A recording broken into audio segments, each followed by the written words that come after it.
Halo semuanya teman-teman, jumpa lagi dengan podcast kita bersama IWPI ya, Ikatan Wajib Pajak Indonesia guys. Bersama dengan langsung Ketua Umum IWPI nih, Pak Rinto Setiawan. Masih semangat nih Pak, halo Pak. Ya, selalu semangat membela wajib pajak di seluruh Indonesia, Mas Awan. Luar biasa teman-teman ya, IWPI ini bukan hanya bergerak di depan layar, tapi di belakang layar juga bergerak teman-teman ya. IWP bahkan sudah mencari dasar hukum sampai ke undang-undang dasar. Oh, ternyata banyak sekali permainan tipu-tipu yang sudah digunakan oleh para oknum-oknum teman-teman ya. Oke. Sekarang kita mau bahas mengenai, kan kemarin kita sudah bahas mengenai batu bara ya, di mana batu bara Ya, itu dijadikan modus oleh beberapa oknum untuk merugikan negara dan menguntungkan diri mereka sendiri, tetapi dalam konferensi persnya seolah-olah itu menguntungkan bagi negara gitu ya. betul betul Mas Awan. Ya, Nah, kali ini ternyata juga ada dugaan kerugian negara ya dari tambang yang selain batu bara. Nah, bagaimana ini Pak ceritanya Pak? Apalagi nih yang kena nih? Mas Awan. Jadi yang batu bara ini kan dimulai dari Undang-Undang Ciptaker, Mas Awan, tahun 2010. Nah, yang selain batu bara, tambang selain batu bara itu di Undang-Undang yang ini Mas tahun 2021, Mas Awan. Ini coba saya tampilkan dulu, Mas Awan. Hmm.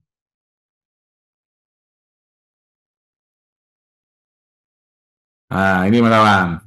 Nah, ini yang sudah kita bahas kan adalah ini Mas Awan, apa? Barang-barang yang batu bara Mas Awan. Jadi ini yang selain batu bara Mas Awan. Hmm.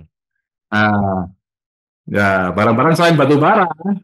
Nah, ini yang batu bara. Ini Mas.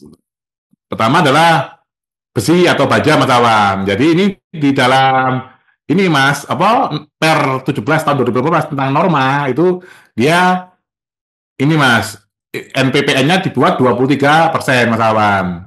Nah, yang artinya NPPN 23 maka biaya dikeluarkan oleh perusahaan untuk perolehan biji besi mencapai 77% Mas Awan. Nah, ini datanya yang bisa dikreditkan dari sektor biji besi. Nah, ini datanya Mas Awan. Hmm. Ini mulai tahun sebenarnya ini gini Mas Awan. Ini analisa ini sebenarnya mulai 2021 sampai 2023. Cuman karena sekarang sudah Desember 2024 sudah habis. Jadi ini saya nggak memasukkan 2024, tapi saya memasukkan tahun 2020 Mas Awan. Nah, Hmm. nah, ini mulai 4 tahun ini Mas Awan, 2020 sampai 2023, ini sudah potensi restitusi yang diambil pengusaha dalam ekspor biji besi ini adalah 58 triliun Mas Awan. Seperti itu Mas Awan. Terus untuk Buset. untuk gas alam, nah, NPPN-nya 23%, ini total nilai ekspornya sekian, 31 ini Mas ya, berapa ini? 31.000 juta dolar Mas. Ini 31 miliar dolar Mas. Nah, atau setara dengan 465 triliun Mas Awan. Hmm. Nah, ini kalau dibuat ininya pajak masukannya 77%, ya pembelian yang berpajak masukan Mas ya. Nah, ini Hmm. 38 triliun Mas Awan. Jadi Hmm. tadi 58 triliun, nah sekarang ini 38 triliun dari sektor gas alam Mas Awan. Tadi kan Hmm. dari sektor besi atau baja, gas alam, nah, terus sekarang kita ke minyak Mas Awan. Minyak Hmm. juga NPPN-nya 23% Mas Awan. Hmm. Nah, ini nilai ekspornya sekian. Nah, ini proyeksi pembeliannya 156 triliun. Nah, PPN-nya 16 triliun, Mas Awan. Hmm. Nah, ini lignit, Mas Awan. Lignit juga, wah ini lignit malah NPP-nya 43%, Mas Awan. Nah, Hmm. 43%, akhirnya kan kalau 43% otomatis kan pembelian yang berpajak masukan itu cuma 57%, Mas Awan. Lignit ini Hmm.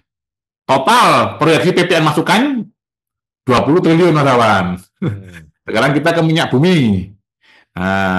Minyak bumi, nah, ini kita lihat datanya PP, proyeksi PPN masukan 8,99 triliun, Mas Awan. Hmm. Nah, ini kalau kita total semua Mas Awan mulai batu bara, besi baja, gas alam, minyak, lignit, minyak mentah. Ya, ini total 253,88 triliun Mas Awan. Ini yang Hmm. harus dibayarkan negara atas ekspor dan tambang ini Mas Awan. Hmm. atas restitusi PPN perusahaan ekspor batu bara seperti itu Mas Awan. Jadi Hmm. kita mendengar ini Mas, pagi ini juga barusan ada informasi bahwa PPN tetap 12% dan ditanggung pemerintah 1%. Hmm. Nah, itu kenapa kok terlalu ini Mas ya, dalam artian wakil rakyat dan pemerintah ini terlalu ngotot untuk tetap naikkan PPN menjadi 12%, padahal kondisi ekonominya dari data-data itu melemah, itu Mas Ahmad, pertumbuhannya melemah, terus dari desakan-desakan dari para aktivis, dari mantan dirjen pajak, dari YLKI, itu kan tidak mampu untuk ini Mas, membendung pemberlakuan PPN 12%, seperti itu Mas Ahmad.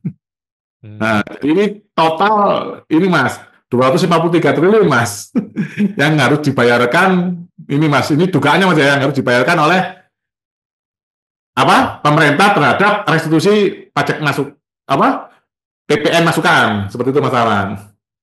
Wow, jadi hanya gara-gara perubahan satu pasal peraturan, negara menjadi harus balikin uang kepada para pengusaha itu 253 triliun. Iya seperti itu Mas Alan. Wow, luar biasa, Pak. Pantesan para pejabat dapat tambang. Betul Mas Awan.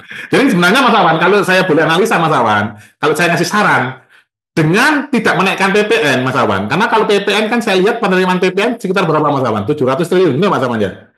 700 Pulang tahu. lah, sekitar 500 apa 600 atau 700 triliun. Nah itu kalau naik PPN 12% itu kan naik PPN-nya sama dengan 9% Mas Awan. Jadi kan sekitar Hmm. dapatnya kan 70 triliun Mas Awan. Dengan Hmm. tidak membebani rakyat dengan cara merevisi Undang-Undang tahun 2020 tadi Mas, Ciptaker dan Undang-Undang 2001 menjadikan barang tambang ini menjadi apa?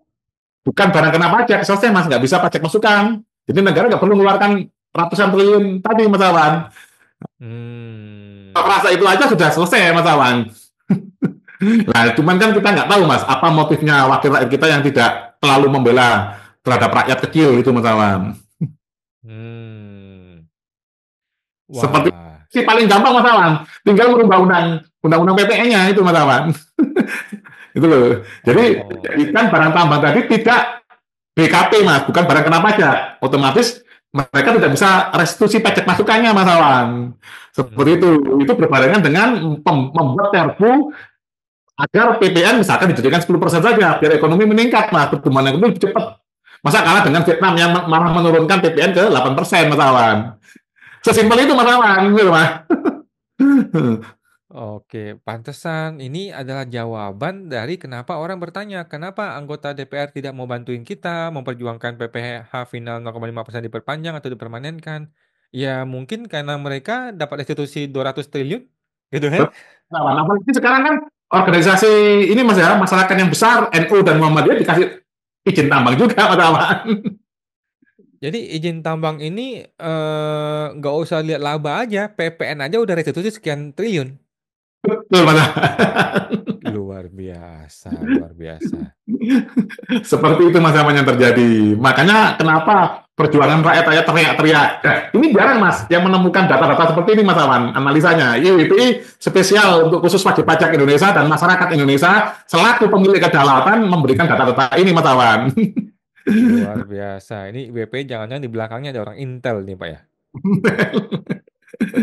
Oke, itu terima kasih Pak Rinto, luar biasa ya informasinya. Ternyata dunia tipu-tipu nggak cuma di industri perpajakan, tetapi juga sampai ke industri real seperti batu bara dan bahkan tambang-tambang non batu bara. Negara dirugikan ratusan triliun dan kita jelata hanya bisa gigit jari saja ya, menonton saja kita Pak. Betul Mas Awan. Oke, terima kasih Pak Rinto. Kita jumpa lagi di podcast berikutnya Pak. Ya, sama-sama Mas Awan.